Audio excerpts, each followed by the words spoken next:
Locked On Podcast Network presents Locked On Sports Today. The Tampa Bay Bucs are on the verge of their best start since 2021, but the Falcons stand in their way. Also, the Padres have officially become the scariest team in the NL playoffs, and the New York Jets don't seem happy with Aaron Rodgers. I'm Peter Bukowski, starting your day with the can't-miss stories and biggest debates in sports. You're Locked On Sports Today. Searching all major sports. Found. Let's start with the biggest story. The Tampa Bay Buccaneers, perhaps at least outside of the Florida area, have started a quiet 3-1 this season, coming off a demolition of Jalen Hurts and the Philadelphia Eagles. By the way, for the second time in a row, going back to last postseason, they face off this Thursday night with the Atlanta Falcons, with whom they will be fighting for the division. James Yarko from Locked On Bucs joins me now. And James, this is, as I mentioned, a Bucs team that is flying a little bit under the radar. When their offense hasn't been awesome, their defense has picked them up a little bit, and vice versa. What is key this strong start to the season? Well, I think a lot of it has to do with Baker Mayfield and Liam Cohen, right? Mayfield is off to an absolutely phenomenal start. He's top 10 in basically every quarterback category there is across the league, completing over 70% of his passes. He's second only to Sam Darnold in touchdown passes. So who had that on their bingo card? And obviously, yeah, that's the Carolina Panthers are kicking themselves because they're like, well, we had both of those guys at the same time, and we opted for Bryce Young, which is going oh so well. Mm-hmm. But Baker Mayfield has just been outstanding. A lot of it has to do with Liam Cohen's offense. A lot of it has to do with Chris Godwin's return to the slot. Godwin is among the top 5 in receivers in a lot of categories. He has more yards after catch than any receiver in the NFL. He has the second most of any player. And so this offense is just not only picking up where they left off, but then also improving on a lot of the deficiencies that they had last season under Dave Canales. I think the question coming in, at least that I had, was about this defense. They trade Carlton Davis. They're relying on some young pieces. They're really relying on some players who haven't shown us they can do it. Guys like Joe Tryon-Shoyinka, who are pedigreed players but have not produced at a high level.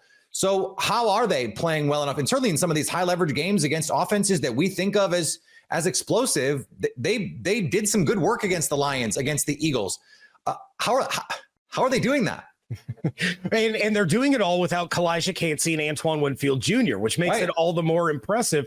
They haven't had Kancey all season. Winfield suffered an injury at the very end of the win over the Commanders. So a lot of it is just Todd Bowles being able to scheme some of these guys to their strengths. Yeah. Levante David is still Levante David.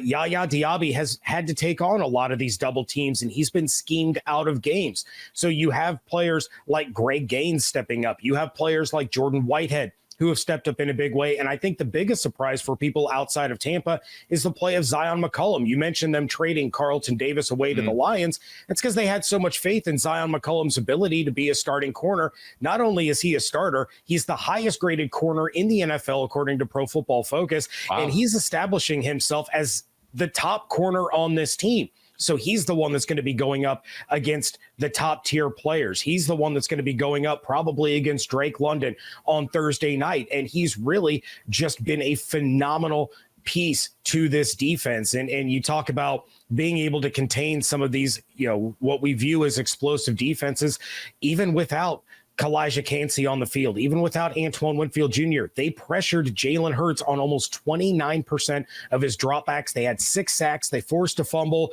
Todd Bowles was really in his bag in that game, and that's exactly what he has to do Thursday against the Falcons, because when Kirk Cousins is pressured more than 20% of his dropbacks, they lose. Well, and Kirk Cousins, it is not sparkling analysis to say, is not as mobile as Jalen Hurts, is not as evasive in the backfield as Jalen Hurts. And so if they can do that to Jalen Hurts behind one of the best 5 offensive lines in the entire NFL, then Kirk Cousins, good luck, buddy, I guess is what I'll say there. So Is this a game to you that hinges on that pressure, or is there something offensively you think, hey, the Buccaneers can exploit this? Like, what is the key matchup against the Falcons in this one? It has to be getting the pressure on Kirk Cousins and really rattling him. We saw the Bucs do that to him in week 1 last year when he was in Minnesota.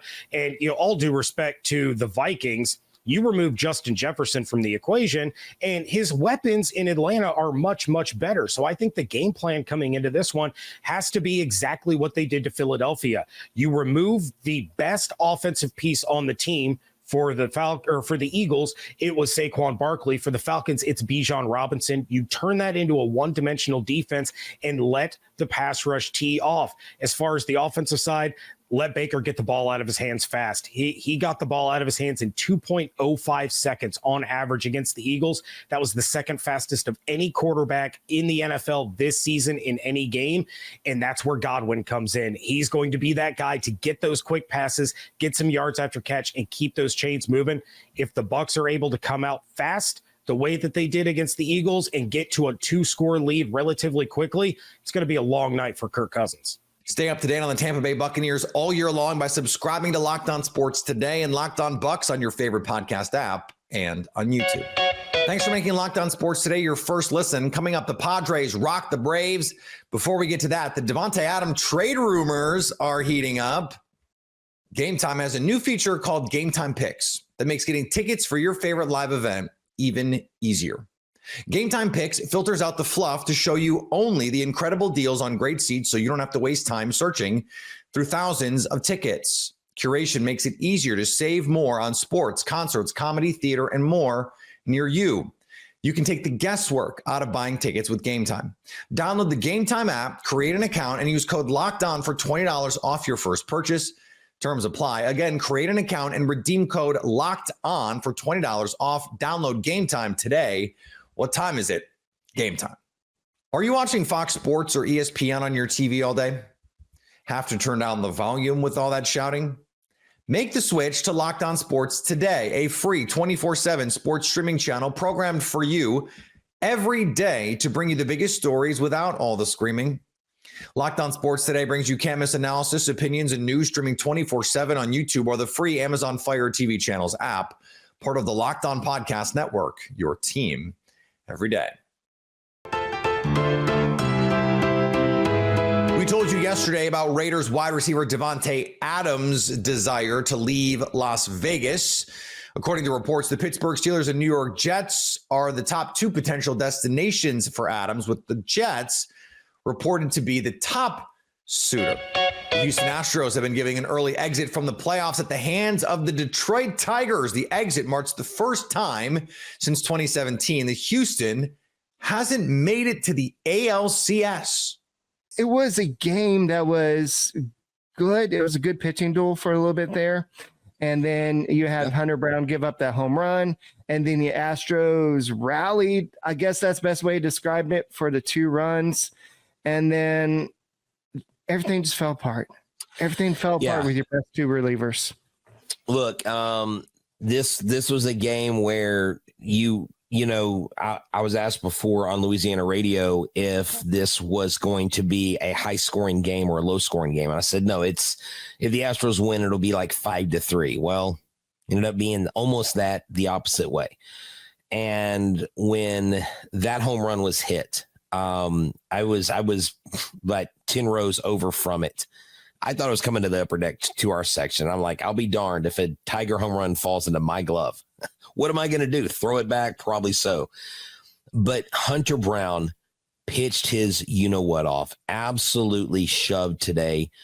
I mean, the guy got into some trouble here or there, but did his job. And the Brewers stay alive after evening the series with the Mets.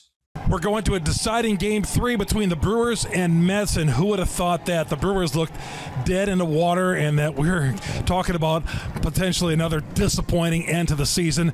But they rise up, and they win this game 5-3. Jackson Chourio just keeps adding to his rookie legend. A solo blast in the 8th inning ties it, and then a couple batters later, Garrett Mitchell is taking a lot of criticism from Brewers fans, hits a 2-run home run to put the Brewers out in front. Net stands up. Devin Williams gets Jesse Winker. Poetic justice right there for the final out to end the game. And the Brewers are going to a Game 3. Now, no team who has lost a Game 1 in this wild card series has ever won a Game 3. Brewers can make a little history coming up on Thursday. But, man, there was doubters all night. I saw it on Twitter and all that, and I get it. But they pulled it out, and they're going to a Game 3 tomorrow. Chuck Freeman, we'll talk to you more on Locked On Brewers later on tonight. The San Diego Padres are the proverbial team in the postseason no one wants to see. And luckily for the Braves, they don't have to see them anymore because San Diego dispatched them in 2 games. A 5-4 win on Wednesday night is going to send Atlanta packing. And now the Padres, Manny Machado, Fernando Tatis, getting some big hits in this one. They're not scared of the Dodgers. We know that. Javier Reyes from Locked On Padres, not scared of anybody. We know that. Javier, how has this team, who have been unbelievable for half the season now, how have they become this team where no one wants to play this team at all? Yeah, I mean, everybody likes throwing around the term, the aura and the vibes, you know what I mean? Yeah. But this team really has been the epitome of that. And it feels like, I joke on my show how, like, last year it was the literally complete and polar opposite, where they were like one of the least clutch teams in the last 25 years, literally. Like, barely any team has ever been as bad as them. And then they became the best in terms of late and close games. They have the second best OPS plus by any team in the history of baseball. The only team better being the 2009 Yankees, who, won the World Series. So not to put, I'm just, I don't want to freak anybody out or anything, but look, the vibes have been really fantastic for this team all year, especially off of last year. And they lose Juan Soto, but they gain so much in terms of depth from guys like Donovan Solano, the rookie phenom Jackson Merrill, and Jurickson Profar having a great season. Everything has been going their way, and it just seems like the type of team where, like, the seeding doesn't really reflect accurately where the Padres are to be ranked. I'd actually argue that if you did a seeding of every team, like across all of baseball, you can find people who'd be like, I might have the Padres at 3. That's how dominant and how dangerous they've been, especially in the second half. Yeah, Merrill, 2 runs batted in this one. Manny Machado had a pair of RBI as well. And this is a team that has followed the star model. You look up and down their lineup and you go, okay, I know that name. I know that name. I know that name. I know that name. And we've seen teams like this in San Diego flame out before. So right. Like I'm not telling tales out of school here. Like, we just saw this happen. And so you mentioned the vibes. It's got to be more than the vibes. Like, why is this team seemingly so different? I'd say it's just that it's the most complete roster. There's been past years, even the 2022 team, which was still very good. They just traded for Juan Soto. They beat the Dodgers. That's the last time they played them, who they will now be playing next. It's just more complete. You've got guys who are off the bench. David Peralta, for example, just a nice veteran bat who, while Fernando Tatis Jr. was injured, was really, really effective. Like a really high above average batter. And they also have a very complete lineup in the sense that you've got power in your Tatis and Machados. You've got power and speed with guys like Merrill. Then you've got guys who just hit, like Donovan Solano and Luis Ariz. There's a little bit of everything, every type of player in this lineup. And then they have a really solid rotation led by Michael King, who was historically good. I'm not just saying that, in the first game with 12 strikeouts and 7 innings, no runs. And then the second inning, Joe Musgrove, that is the one thing. Speaking of vibes, that is another, left with some forearm tightness or shoulder tightness, I believe. So that's not great. But other than that, you still have Dylan Cease. You still got Yu Darvish potentially to deploy in this. And they have had one of the best bullpens, especially since the trade deadline, when they acquired all this bullpen help. And you saw some of it tonight. Jason Adams did give up a 2-run shot to Michael Harris, I know, but even still, Tanner Scott, Brian Hoeing. So for a injury to happen to a Musgrove, and for them to be able to call on all these different relievers, from Estrada to Suarez to Tanner Scott, who was the big top, arm at the market, that shows you how complete that they are, right? So even when the bats aren't working, you've got great pitching. When the starting pitching isn't working, you got the bullpen, and vice versa in any combination. It's very hard to find a weakness with this team, and that has not been the case. They've been very top heavy in years past, and this year I think that's completely different. Stay up to date on the San Diego Padres all year long by subscribing to Locked On Sports Today and Locked On Padres on your favorite podcast app and on YouTube. Coming up, can the New York Jets survive without Aaron Rodgers? Hey, NFL fans, you can start the NFL season in earnest on FanDuel, America's #1 sports book. So when you get a hunch in the middle of the game, you can check out the latest stats, view live play-by-play, and so much more on the same page where you place your bets. You'll get started with $200 in bonus bets guaranteed when you place that first $5 bet. You can place that bet on some Week 5 lines, For example, the New York Giants and Danny Dimes, the script says in here, I think, are 6.5-point road dogs against the Seattle Seahawks. The Chicago Bears, who are still treading water 4 weeks into the season, 3.5-point home favorites over the Carolina Panthers. That Bears defense is good, but is it good enough to beat the Red Rocket? Imagine. So what are you waiting for? That's FanDuel.com to get started. The Jets seem just a little frustrated with star quarterback Aaron Rodgers. Locked On NFL host Tony Wiggins and David Harrison questioned Rodgers' leadership and discussed whether or not the Jets could survive the season without him. Up in New York City, there's always a lot of expectations, and especially when it comes to the Jets getting a new quarterback and Aaron Rodgers. You know, last year they thought they were thinking Super Bowl. We got this great defense. We got all of this. It took 4 plays. Now he's back. He's looked good sometimes. Some other times hasn't looked so good. I think everybody wants to fire Nathaniel Hackett. It's funny. Nathaniel Hackett was the same guy that everybody criticized at his last 2 stops. And David, he's still up there in New York, and I don't think people are happy with him or the head coach. No, man. I mean, and you know, the thing about Aaron Rodgers that Aaron Rodgers missed when he went to the New York Jets in the first place, and the thing that the New York Jets missed when they brought in Aaron Rodgers and they brought in the personnel that he wanted, including a coach, is twofold, right? Because let's be clear. Let's remember why they did what they did. The Jets and Aaron Rodgers did what they did because of what the Buccaneers and Tom Brady did. Like, exactly. Bottom line, if the Tom Brady thing with the Tampa Bay Buccaneers isn't as successful as it is, the Jets and Aaron Rodgers probably never happens. So Tom Brady came in and he said, I want my personnel. I want my people in place. What did that mean? It meant Rob Gronkowski for a period of time, meant Antonio Brown, and it meant we're going to go out in the draft and we're going to get you a really good pass blocker and we're going to do all these things. What it didn't mean, however, is you're going to become the head coach. Like, at the end of the day, Bruce Arians still ran that Buccaneers team. If they gave in to Tom Brady, it's because Bruce Arians approved them giving in to Tom Brady. With the New York Jets, if you're a Jets fan and you want your coach fired, that means Aaron Rodgers, right? That doesn't mean Robert Saleh, because Robert Saleh is not calling the shots out there. And now listen, if Robert Saleh made the decision that I'm not going to be the man in charge, that I'm going to be below Aaron Rodgers, then maybe you should fire Robert Saleh. And, you know, I'm being a little bit hyperbolic here, right? Like, I know, you know, Robert Saleh is the head coach of the New York Jets, but everybody sees how much control Aaron Rodgers has of this thing. So when you're a quarterback and you're naturally in a leadership position, like, people can say all they want that, like the Washington Commanders say all the time, like, we're not telling Jade he's got to go be a leader of this team. If you're a quarterback, you're a leader of the team, period. Like, that just is what it is.